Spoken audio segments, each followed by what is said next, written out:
Okay, these notes are your concept number 7, which is solving systems of equations by the graphing method. So the next 3 pretests will all be systems of equations. All right, now in this 4th example here, we are going to actually completely solve this system equations by graphing.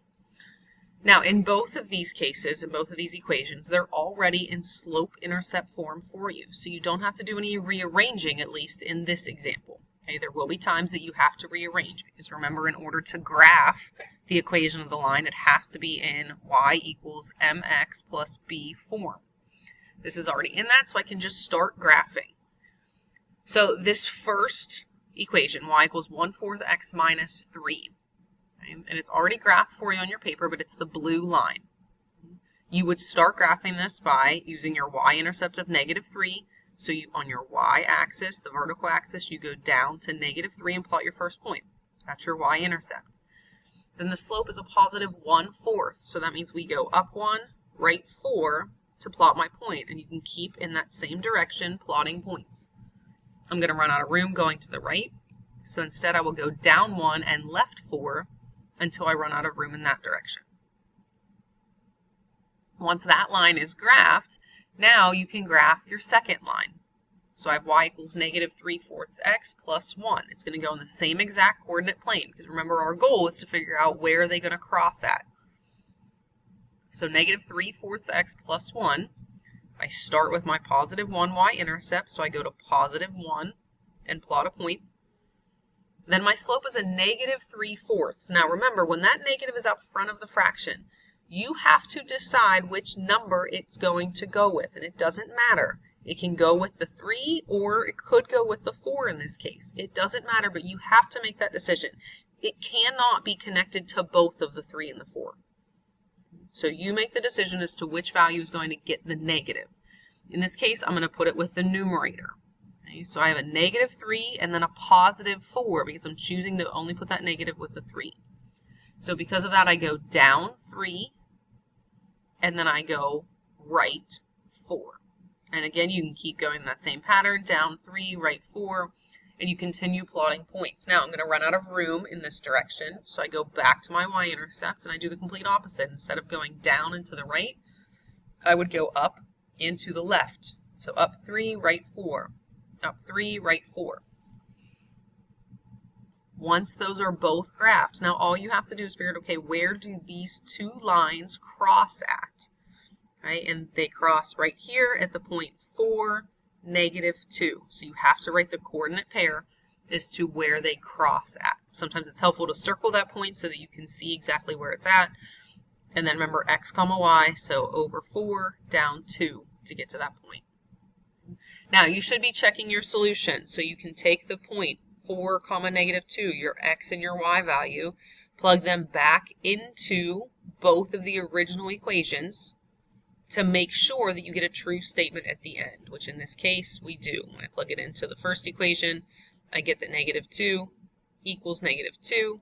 When I get the second equation, -2 also equals -2. So they're both a true statement, which means this solution that we found is correct.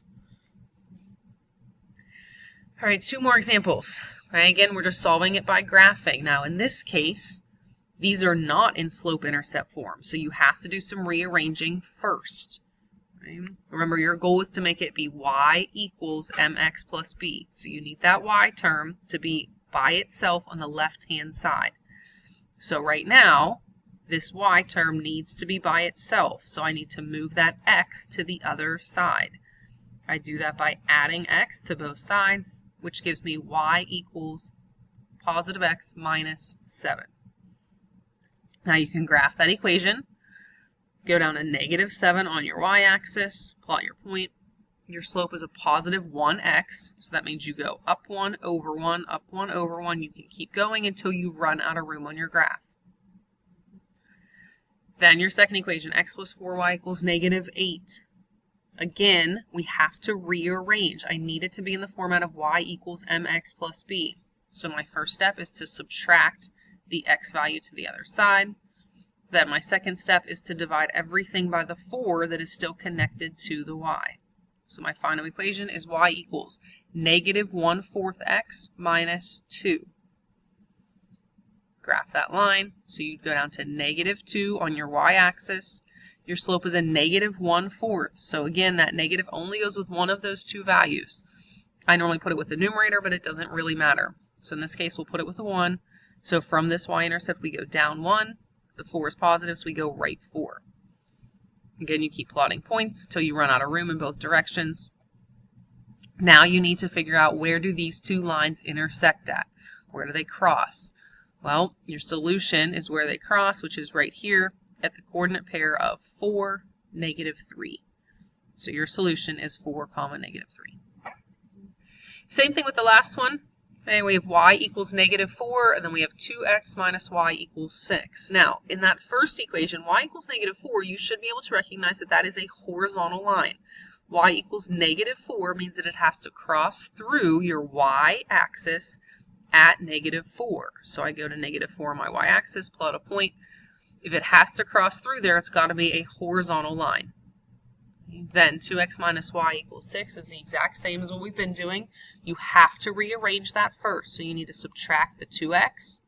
Then you need to divide everything by the negative that is still connected to the y. So you divide everything by a negative 1, which gives you 2x minus 6 for your final equation. Okay, now you go to negative 6 on your y-axis.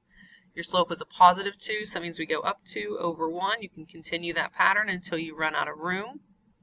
Then you just need to figure out, where do these two lines intersect at, which is right here at the point 1, negative 4. Okay, remember, it's always x comma y. So I go right 1, down 4. So 1, negative 4 is my coordinate point. Okay. Again, this was your concept number 7, which is your solving systems of linear equations by the graphing method.